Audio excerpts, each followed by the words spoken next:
Welcome to another episode of East Coast Sailing. I'm Rob and I'm an incredibly average sailor. Come and join me as I travel 600 nautical miles solo, travelling from my home port of Tollesbury to the Channel Islands. After 4 days of some seriously hard sailing, I eventually got to the Channel Islands, landing in Alderney.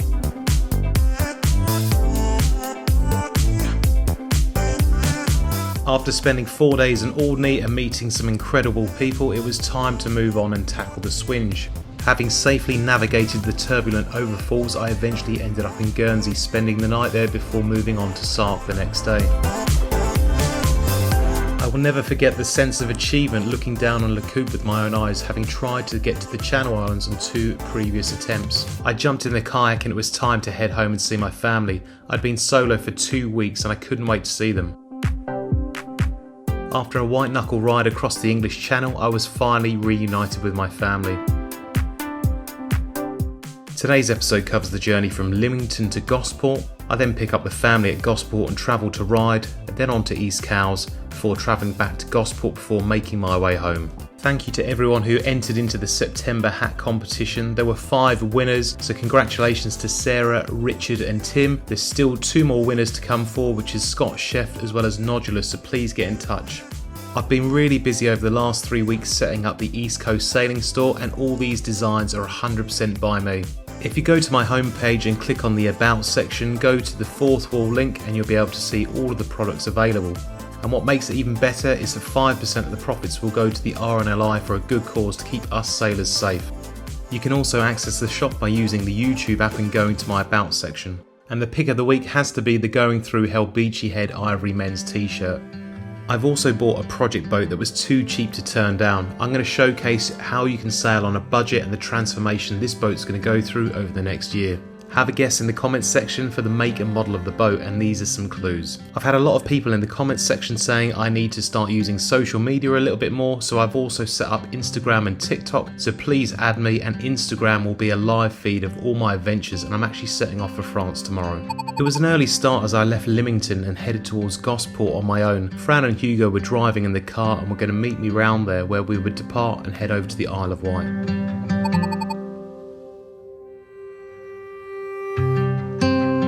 We stayed at Haslar Marina for 1 night, which was ran by boat folk. There wasn't a great deal to do in Gosport, so we did actually head over to Portsmouth for the day on one of the passenger ferries, which was very cheap. We couldn't have asked for a better week. There was hardly any wind and it was perfect for ferrying my family around the Solent to go and explore the Isle of Wight.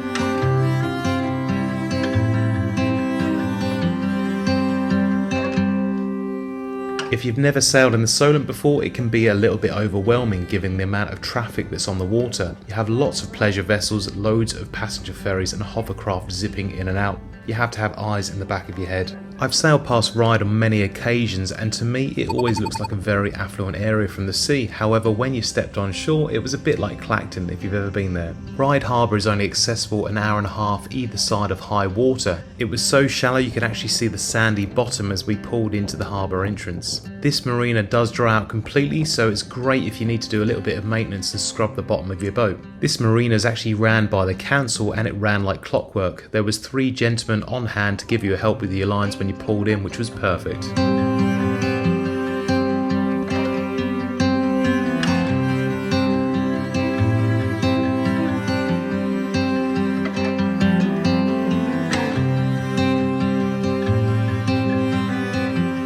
Ryde Harbour is great if you've got a bilge keel, but if you do have a deep keel, I'd avoid coming here because you will be leaning against the pontoon at a pretty precarious angle. Even with Ivania's long, shallow lifting keel and twin rudders, the nose was pointing down quite steeply, which made walking around the cabin quite difficult. As the water drains out the harbour, the pontoon will sink to the floor, so you need to constantly adjust your mooring line so do not leave your boat unattended on the first night. We were now ready to go and explore the Isle of Wight.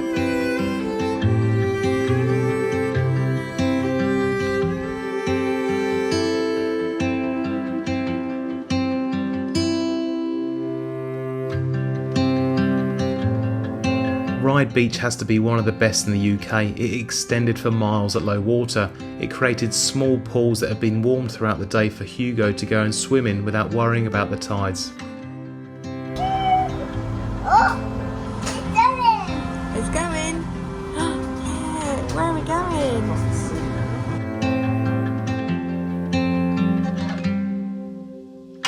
We also found a really good Italian restaurant called Michelangelo.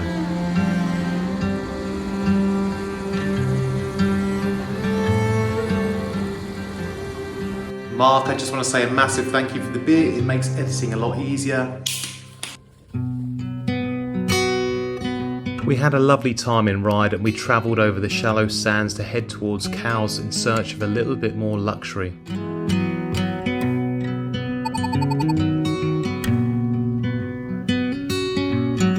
We stayed at East Cowes, which is also run by boat folk, and the staff were really lovely and helpful. The main marinas in Cowes were fully booked because they had Round the Island race happening the week before, as well as the Isle of Wight festival. Just a short 10-minute walk north of the marina you can get to the chain ferry which connects East Cowes to Cowes.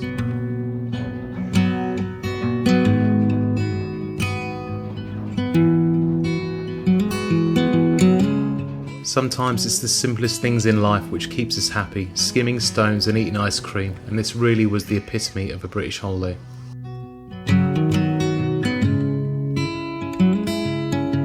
We ate at a restaurant called The Compass and it was the best food I'd had on holiday by a country mile. The courses kept on coming and Hugo was so put out he had to have a rest on the sofa. Our desserts arrived and Hugo gave them a thorough inspection and a green thumbs up. To burn off our massive dinner, Hugo decided to lead a PT class at the front of the beach. He was busting out all of his best move as well as some of his stretches. Who's this? Oh, hello, Bobby.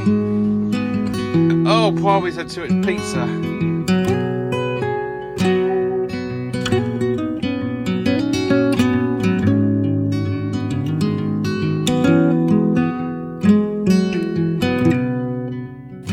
Had struck gold with the weather for this week and it was 30 degrees, so we all decided to cool off on the back of the boat with a hose. Hugo gave me a quick eye test to make sure my eyesight was up to sailing in the darkness and he gave me the all clear. With the tired crew below deck, I set off sail at 3 in the morning to drop Hugo and Fran back to Gosport where they would follow me round to Eastbourne in the car.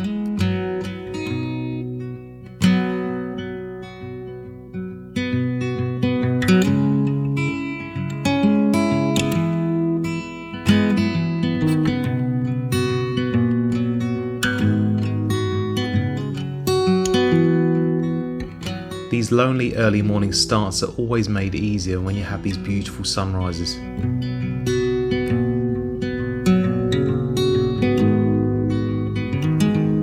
Even though the trip was successful, I couldn't help feeling a little sad knowing I wouldn't be coming past here until another year.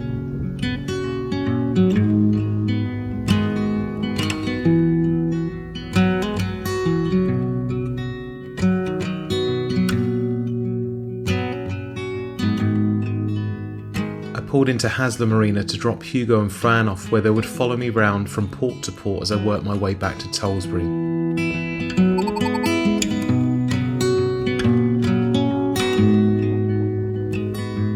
going to see you two at where?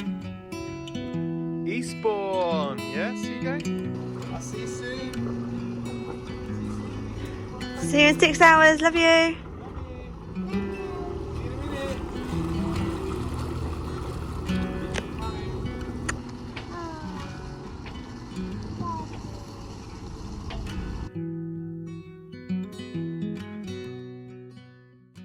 Thanks for watching East Coast Sailing, and if you've enjoyed today's episode, hit the like button, subscribe to the channel and turn on notifications to get the latest episodes. Come and join me next week for a seriously windy sail back to Eastbourne as I make my way back to Tollesbury.